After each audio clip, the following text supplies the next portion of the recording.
the conversation has changed. And what I'm trying to emphasize is the whole the removal of waiting for your turn to jump in and just say all your stuff. Okay?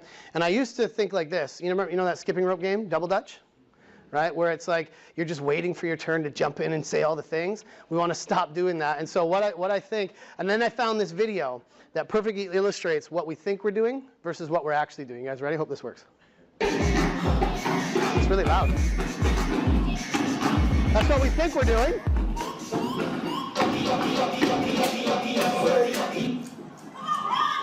This is what we do. They say, tell me about your services. What do you do? Well, okay. That's what happens, right? You told me it wasn't as loud. That's good though. It was good. Woo. So now you guys can't hear me. So, but that's what it's like, right? We think we're doing all these really cool things, but when we're thinking about what we want to say, we're doing this exact right here. So instead, we ask those questions. We get to the heart. What the hell's going on in your world? Ah, cool. So we get to this point where we get what they're talking about, okay? So this is what I teach people all the time. We ditch that script, right? Sort of. If you have a script, it's too robotic, right? You can tell when somebody's reading from a script, right? But without some kind of a framework, what happens? You get the perfect quote, shit goes sideways. I like that. I love that's what happens. So without a script, we're winging it, right? We're like, what am I, remember I said earlier, I just start talking more. I'm like, what am I even saying? But what you want to do is instead build this roadmap. So I can send this out to you guys as well. We do lots of stuff on this. We're going to blast through it. The conversation roadmap, this is the way we structure it. So it makes your life a lot easier. On the first level, we do a lot of preparation. You guys do a lot of preparation for your clients? Yeah. Right? So that preparation, right? Have anybody heard of the RAS, the reticular activating system in our brain? Okay. You know what that's for? Yes. Yes. Cool. You want to say it or you want me to say it? Connects one thing to another. Sorry? Your friend buys a new car. Yeah. White Chevy Bronco, whatever that looks like. Right? OJ, yeah. And so all of a sudden, that's all you start seeing are white Chevy Broncos. Yeah. And I know Chevy doesn't make the Bronco. They do now. It's a new business. But same thing, yeah. You start to see the car that you didn't have. And when I first started golfing, I didn't know all the signs up for golf courses everywhere. Right? Ooh, look at golf course everywhere. We can go right now. The other one is it's a survival mechanism. If you're in a crowded room and somebody says your name, even at a low level, you can hear it, right? It's part of our brain that basically keeps us safe. When you do the right preparation, we do a lot of stuff on pre-call planning so that we go, okay, before we talk to somebody, we have 5 power questions that we go through, and I can share that all with you guys later. But it's basically setting our minds in this place so that when we get into our conversation, remember the habits? Our routines make our brain activity less. So we can engage that system 2 of our brain to be more conscious. But if we're winging it and doing too many things, we miss what they're saying, we miss body language, we miss opportunities to connect, we miss opportunities to ask questions because we didn't prepare properly. When your RAS is planned properly, you're priming your brain to say, when this happens, do this. So when they start talking about this because you really wanted to know that, you go, oh, that reminds me. Now you're talking about something that's important to them. Yeah? Okay? And then we talk about this. The opening, how you open is really strong. That's that authenticity piece. Make sure you nail every conversation that you're authentic, that you're genuinely you. That's one of the big things that most people don't get right, is we wait for the relationship to develop. I always say, have the conversation that you would have with your client in 6 months right away. Right? Be genuine. Be willing to challenge. Open up that dialogue. Be yourself, and they will chase you more. Do you guys agree with that? Yeah? Cool. Then what happens? Anything happens, right? We just said this. Instead of going wide, right? All these common scenarios, you want to map out what could happen and prepare yourself for those. And this is the perfect thing. We want to know where they are now, where they want to go, and what does change look like in the middle, right? Delta is change. Perfect. So instead of going wide, we go deep. So if you do this properly, you ask the right questions, you go there, you want to get to a place where you can say, okay, let me just make sure I have your story correct. We do a lot of training on story structure and how we can do this. So your story goes like this, you're doing this, but you're also seeing these things happening, and if this happens, then this happens, yeah? And they're nodding along, you're like, cool, this is making sense to them. You say, but if we could find a way to do this certain thing here, then you'd be able to do this, and now you're in this position to do that. And you say, have I missed anything? And they go, no. That's the only time you ever want to hear no. Right? They say, no, that's totally what it is. They say, okay, here's what I think we should do. Right? So we paraphrase properly to a point where you go, ah, I get it. I get your story. I get what you're trying to do so that I can now feel comfortable moving forward. If you don't feel comfortable with moving forward, you got to stop and say, I don't get it. you said this, but you probably mean this. Are you sure you would do this? Because you said this, but also this is happening. You guys ever do that to your clients? Right? Make sure you don't pass go, because you will not collect that $200. Okay?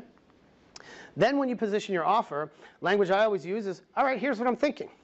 And then instead of a deep breath and pitch, we know the type of offer we're going to give them. We've simplified the complexity of that, so we hit it as close to the, when we talk about the nail, close to the head of the nail as possible, so they go, yeah. And the pitch is now this big on your conversation instead of this big, right? Because the conversation has led them to a natural conclusion, right?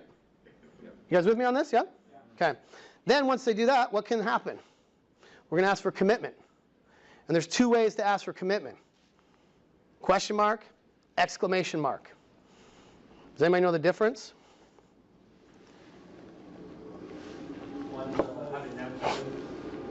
sorry, what's something? One's closed and one's open. Okay, one's closed, one's open. What do you say? One's having them decide how much they're going to pay, and one is you presenting an offer. Okay, tell me what you see the difference here.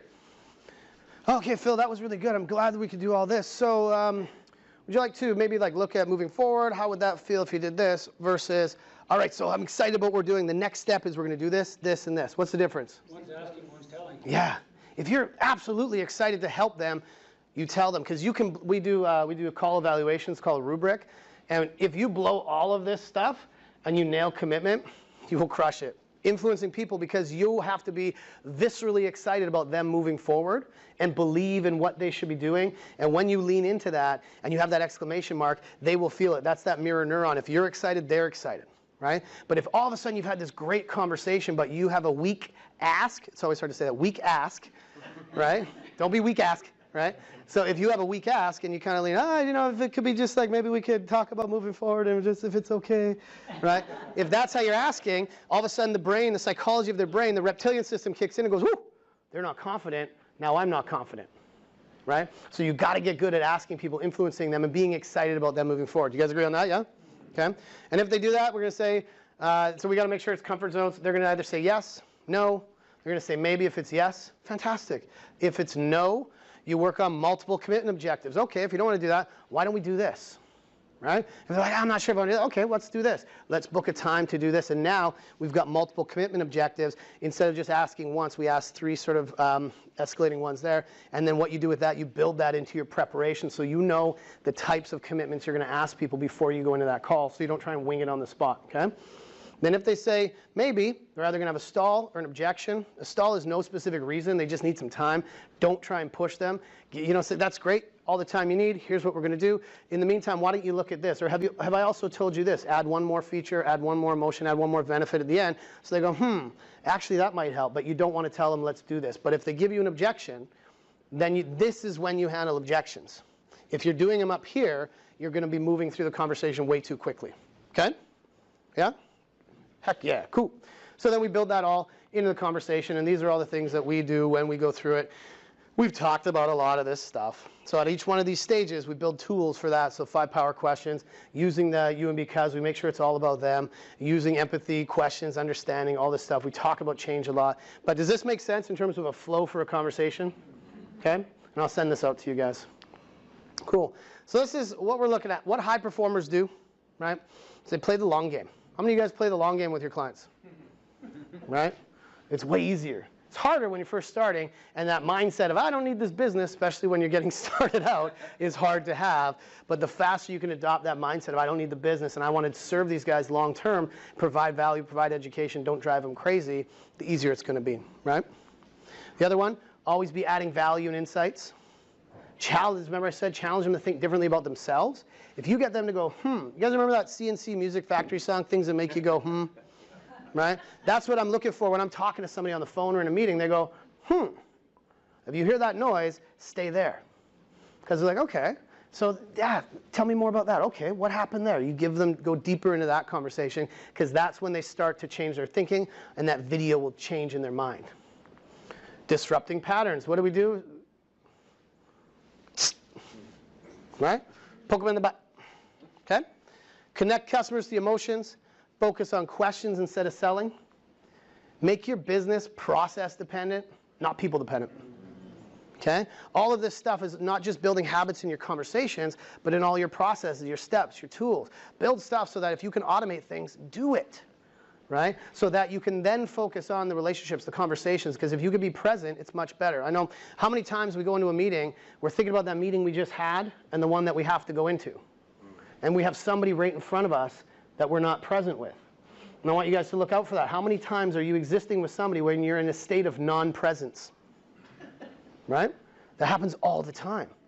So we have to say, okay, whatever's happened before, whatever's going to happen, let's be in the moment with this person, and let's give a shit about the stuff they're telling us. Yeah? Can we agree? Everybody say, yeah, we're going to do that? Yeah, we're going to do that. I love it, baby. Okay? And be human, chaseable. Don't be weirdos. Okay? That's it.